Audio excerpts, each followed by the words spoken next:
The closer on TBS, presented by Genesis Motor America, and what we just witnessed, it felt inevitable, but damn, it was special. The Dodgers are going to the World Series, their 5th pennant in 9 years, and who understands it more than one of the greatest to ever do it, Clayton Kershaw. He's joining us now at the desk. Clayton, I got to ask, career home runs, how many did you have? I didn't have 3 in one game, I'll tell you that. I just had 1, but yeah, what Shohei did tonight, I mean, MVP for 1 game, you know, and it's just a culmination of the whole series, you know, just guys stepping up, especially our starting pitching, you know, is unbelievable to watch. And, you know, being in the bullpen for these last 4 games, watching how those guys go after it, Vest getting some big outs right there, and, you know, Bandit coming in, helping Blake out, and then Roki at the end, like that was really cool to see. And, man, I'm just so excited to get one more chance at this thing. It's pretty awesome. Special. Yeah. Congrats. Clayton, I have to go to you because I played for 18 years, and you're the guy almost right next to me in everything. I have never seen anything like this.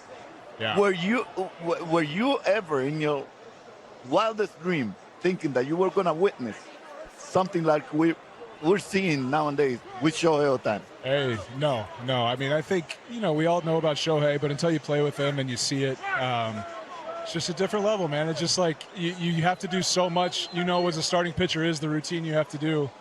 He can do that and then hit every day while doing that. And it's just, I mean, he doesn't have a regular starting pitcher schedule. He just kind of pitches whenever we need him to, and he goes out there and does that with multiple pitches, you know, splitter, curveball, slider, sweeper, sinker. I mean, it's just Just name them all. Yeah, I've got 3 pitches for 18 years. He's got 6 pitches any day he wants. It's just amazing. Yeah.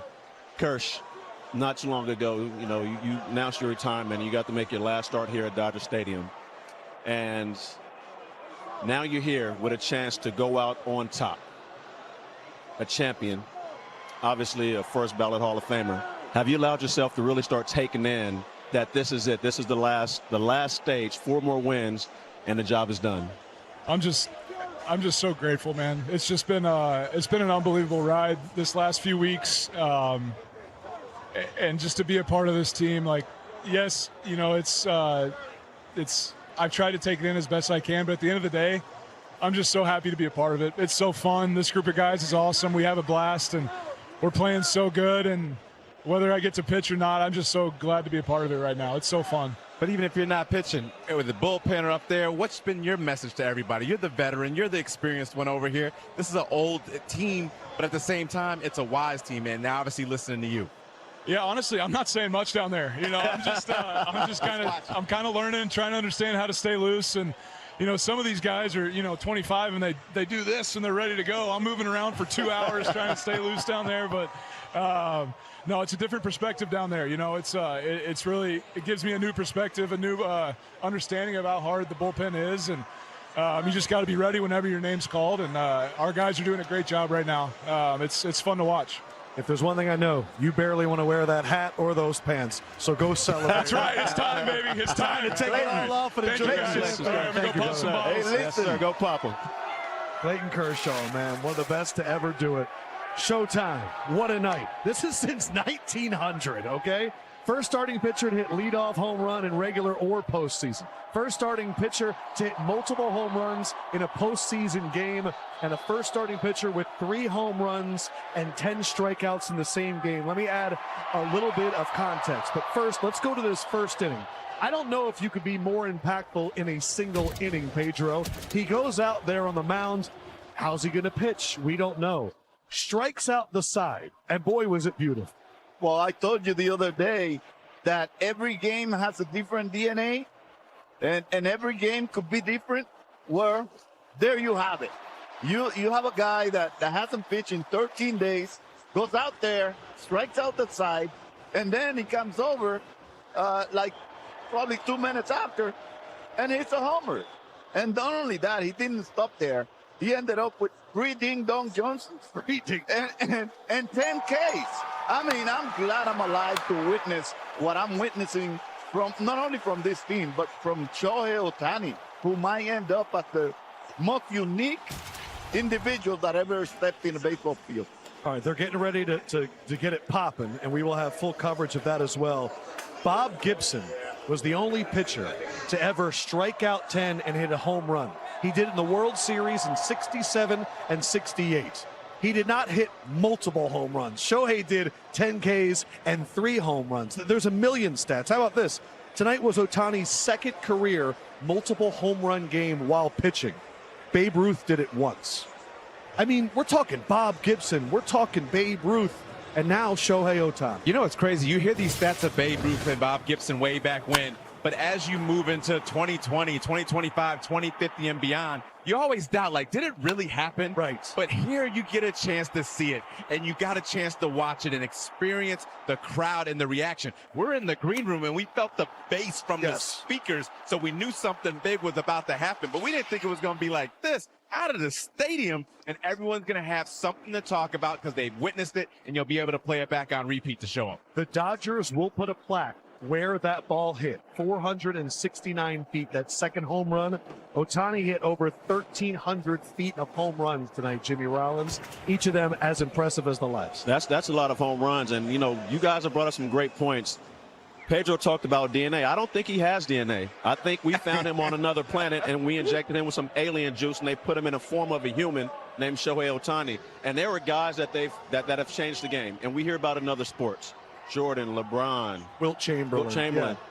Bob Gibson. What happened? He was so good they had to lower the mound. Shohei, he has his own rule. You can pitch and be a DH. That way, when you're done pitching, we still want you in the game. That's how special he is. You're talking about 1,300 feet of home runs. Man, only one guy can do that. Yeah. Actually, two guys. One of them isn't playing it. The other guy's already fishing somewhere. Yes. But the guy that we're watching now and what we're seeing is special. So I hope that everybody out there is really taking this in, because this is a generational player. You say these guys come around once in a lifetime. I'm glad he's here in our lifetime. Can we take another look at the 469-foot Ding Dong Johnson? Because that one, I felt like the stadium was shaking to its core, Pedro. Well, this is impressive. I always expect him to hit homers, but to hit that kind of distance, it's like to another level. When you watch him, and we were talking in the pregame about facing Ohtani, and, you know, the amount of pitches he has. He has 100 for you too in the fastball. We were arguing over that, but we never thought that we were going to witness a homer at that distance. So Ohtani is like taking everything he does to the next level and beyond. It's like Ohtani's hanging the standard so high that most of us are going to have to take a plane to get there. So I don't have enough words to describe how impressed I am with the way Ohtani has handled not only in the field but off the field, his physical body to actually be able to do those things that he's doing. It's impressive. I would love to sneak in and see his routine just watch him work. Oh my God! It doesn't come across my mind how this guy probably prepared to do all these things that he does at such a high level. What's it like to see your former teammate leading this group of guys, Dave Roberts? I'm full of pride, and I'm so grateful for him, and I'm so happy to see him do this. If there is someone that could probably tell you, I don't want to give anybody any lead or anything in this game, is Dave Roberts, because he became part of history and he made us champions to all of us after 86 years waiting in Boston. The Dodgers are the first team since the Phillies in 2009 to win a World Series and make it back. We have not had back-to-back champions in this sport in 25 years, the longest of the 4 major sports. You know how tough it is. You got back to that mountaintop. You fought against the Yankees to win. They're in this situation now. What is in store for them, whether it is the Mariners or the Blue Jays? I think they have a pretty good chance. I mean, this team is so good on all levels, the way their pitching is going right now.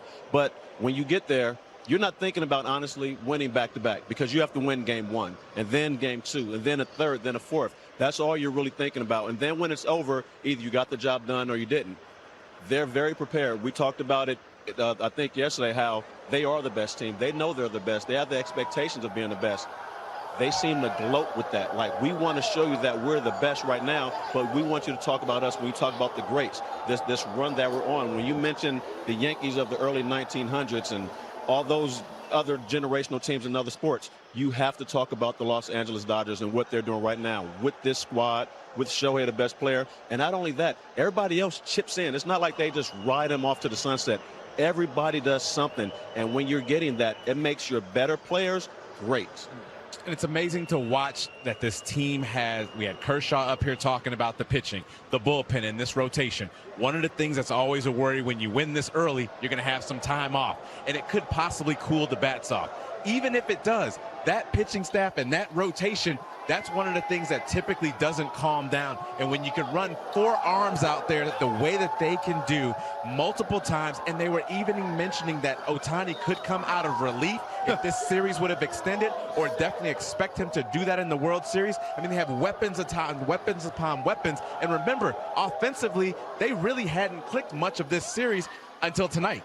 And tonight, the top 3 of the lineup, the top 4 of the lineup got it going. Prior to that, it was the bottom 4 or 5 of the lineup. So even if the offense gets a little cool, like you can sometimes see with a lot of time off, those arms are going to step up in a big way. Ohtani came into this game batting 2 for 11 in the series. Pitching-wise, the starters, a .63 for the series. 4th lowest in any series since ER became an official stat in 1912. I also want to say this. Ohtani took batting practice, and since then he had a triple in his first at bat. He did this today, and he was hitting home runs out of the park, the same area. I'm wondering if the visualization played a key, but I just want you guys are all some of the best teammates in major leagues. This is the batting practice. Could this have woken this man? Is this maybe the key to what we saw tonight? For sure. We talk about, how much he hits in the cage. He doesn't go out there, and I think that's part of his preservation. He can't go out there and exert himself every day. He has to keep something in sync because he does both sides. But when you go out there and you see the ball leave the ballpark, not just hit the top of a cage, like, okay, that's what it feels like. When I pull the ball, this is what it feels like. When I go oppo, this is what it feels like. In a cage, that may feel good. And you come out here and it's just a fly ball to the warning track. Seeing the ball go out the yard not only builds your confidence, but it gives you something to feel. When you hit the ball, there's something that happens in your body. Your DNA wakes up and is like, oh, here we go. And I said it this last series. Sometimes it takes one swing, and it doesn't have to be a hit. It can be a foul ball, and everything lines up. And we saw it line up pretty well these last 2 nights. Kershaw's shirt is off. All right. They barely wear pants. They barely wear pants. And I nobody more deserving than Clayton Kershaw.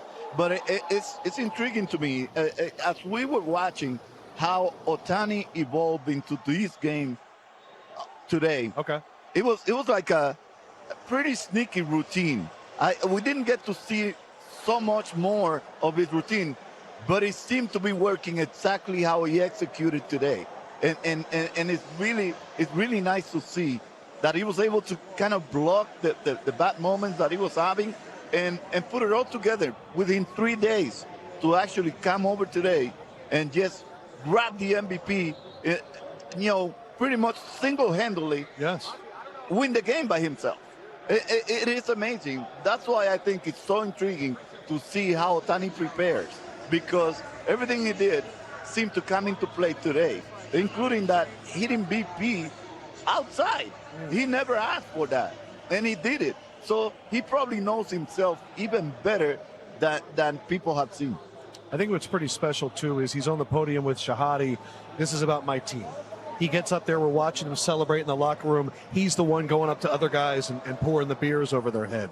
He never seems like he's too big for the game, even though he is the biggest in the game. Well, he definitely wanted to make sure everybody has some sake, too. You got to make sure everybody's enjoying that. But Mookie said something amazing yesterday. Our Michael Jordan has not been going. And the fact that everybody on their team look at him that way, everybody in the stadium looks at him that way. You walk throughout the concourse, it's Ohtani jersey after Ohtani jersey after Ohtani jersey. And to be able to put all that aside when everyone's wanting you to get a big hit and you're starting to get through a little bit of a slump, you figure something out, and the next thing you know, you get it going on the biggest stage to send your team to the World Series. He needs to do 2 shots of sake tonight to celebrate. We thought it was 2. He's going to have to do 3. Oh, that's right. We got to 3 get 3 shots of sake. Oh, you're leaving me out. No, just Shohei. We are taking 4 each. Okay. We'll do the 3. Pedro, he gets the we're 1 gonna for the be strike. doing that. Pedro, you know what we got for you, brother. Yeah. Tito! No, Tito. I remember Ohtani said everybody should have a good sake. Yeah, the good stuff. More sake, more happy. Pedro likes sake. Dodgers 9-1 this postseason, 24-6 in their last 30. They are rolling right now, and they're rolling in the World Series. The bottles are popped, and the pennant is in LA.